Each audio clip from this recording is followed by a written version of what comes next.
जयकारा भोलेनाथ दा बोल सच्चे दरबार की जय।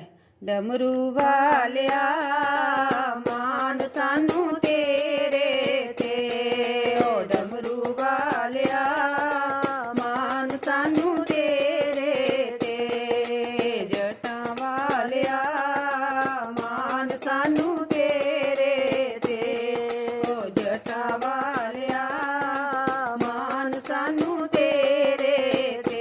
मेरा चंदा भी तू, मेरा सूरज भी तू, मेरा चंदा भी तू, मेरा सूरज भी तू, ओ डमरू वालिया मेरा नौलख तारा